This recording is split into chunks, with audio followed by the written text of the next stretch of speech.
Good morning, Bucknutters. Welcome to the Bucknuts Morning 5 here on Friday, September 11th, 2020. I am Dave Biddle.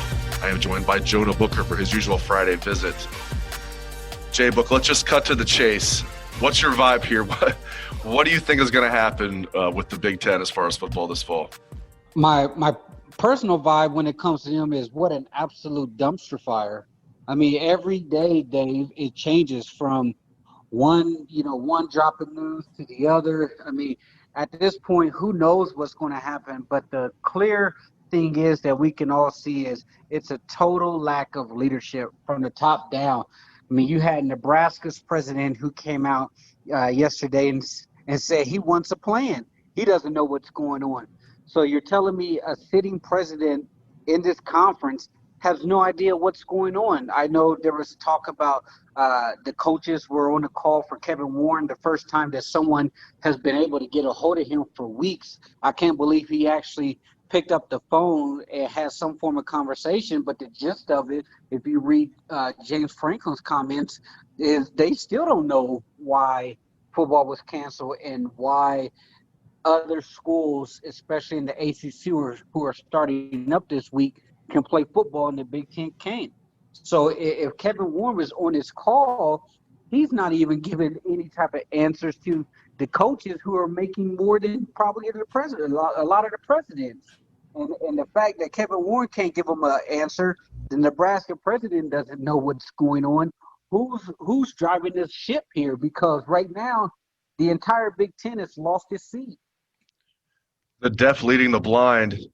I mean, not that we need to play the blame game, but let's do it anyway. We don't need to, but why not? I'm on record. I think the presidents and chancellors as a group, they're mostly to blame, but Kevin Warren is also to blame. It's not like you can just say it's all the presidents, because I believe if Kevin Warren wanted football, he'd be able to steer the ship in the right direction. We would have football.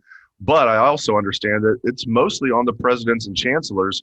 How do you kind of break that down when you play the blame game? I feel like they all deserve blame, but who deserves the most blame here? I totally believe that the blame game goes on the presidents first and foremost, because they're the ones who are in charge of these universities. These guys have to make sure that to them, in their mind, they're making the best decision on behalf of the athletes. And at minimum, you can at least convey what you believe in and what information you receive in order for you to come to that decision. But Kevin Warren absolutely deserves a ton of blame here, because if you're not going to lead, Kevin, get out the way. The fact that people can't get a hold of you, the fact that you're too chicken to answer to players or parents, and you're more interested in talking to people in the athletic who's going to be your voice of reason and give your talking points out to the public is disgraceful.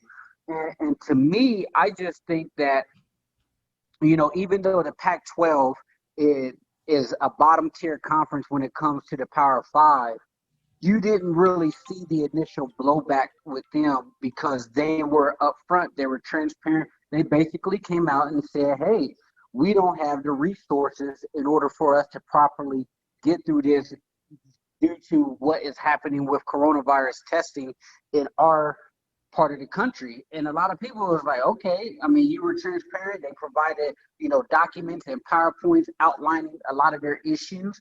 A lot of people may not agree with the Pac-12, but the blowback was way less compared to the Big Ten because they were at least transparent here.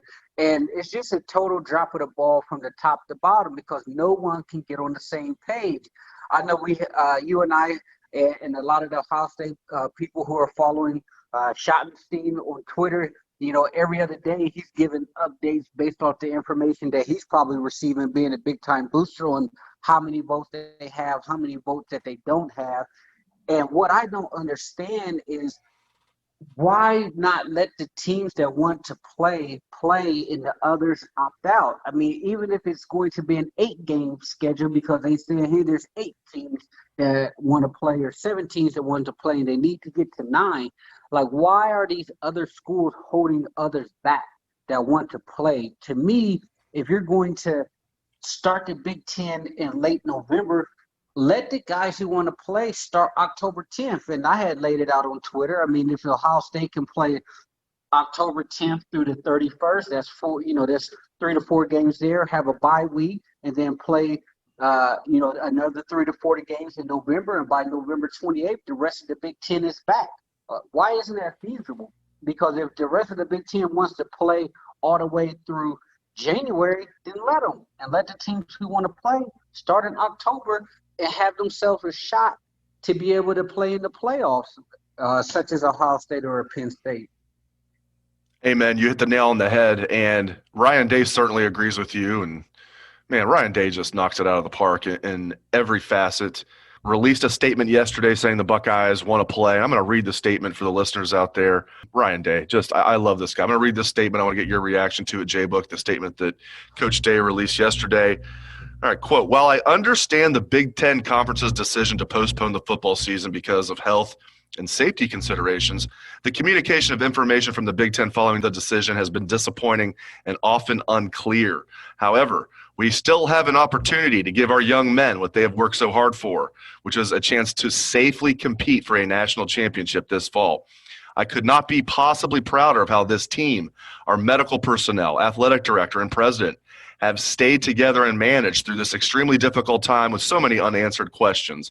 The Big Ten Medical Subcommittee has done an excellent job of creating a safe pathway toward returning to play in mid-October. These young men and their parents have asked so many questions that I do not have the answer to, but the one that hurts me most is, quote, why can these other teams and players play and we can't? Duke is playing Notre Dame. Clemson is playing Wake Forest this weekend. Our players want to know, why can't they play? Signed, Ryan Day." I mean, he couldn't have said it any better, and we'll see if this works, but just your reaction to that. I think he is echoing sentiment that all of us on the Twitter world and on the message board have been saying for weeks since this whole thing has went down. So it's very refreshing to have the head coach of Ohio State out there in the forefront. Like, to me, Ohio State needs to keep swinging that big stick. You're the big dogs in this conference. Let your voice be heard. If somebody came out and James Franklin made a statement today, made a little bit of news, but once Ryan Day dropped that statement, oh boy, the Twitter world just absolutely exploded with comments from the college football national media. You look at, a lot of people were saying, like, wow, Ohio State is just absolutely dropping the hammer on the Big Ten. The true blue blood in this conference is stepping up, and that's what you want to see.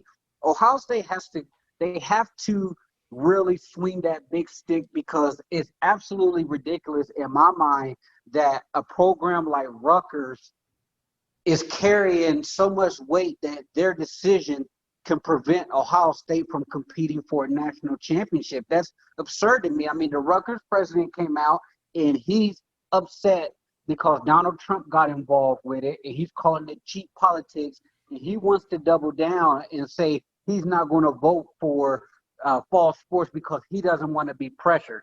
So the fact that the Rutgers president wants to take it personal that Donald Trump offered the Big Ten additional resources to get on the field, and he feels it's a political savvy maneuver on Donald Trump's part, that he's going to prevent Ohio State from going to compete for a national championship. Something is wrong with that.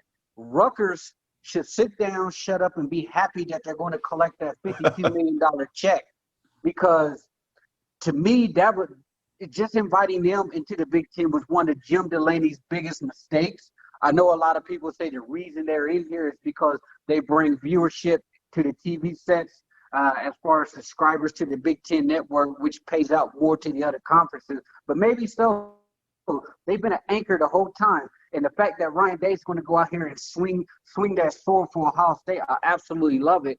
And I think, Dave, if they don't come to a resolution here pretty soon, you're really going to see the Ohio Attorney General pushing forward for that lawsuit that he's outlined, because he believes that the Big Ten has severely damaged Ohio State when it comes to the money that's being lost within the athletic program. He wants them to push forward. If Ohio State drops a suit on the Big Ten, it's going to really get interesting. There's one thing for the Nebraska players to file a lawsuit. And so far, they're making a little bit of traction there. But if Ohio State, by the direction of the Attorney General, files a lawsuit against the Big Ten, that's when you're going to start seeing some heat blown towards them.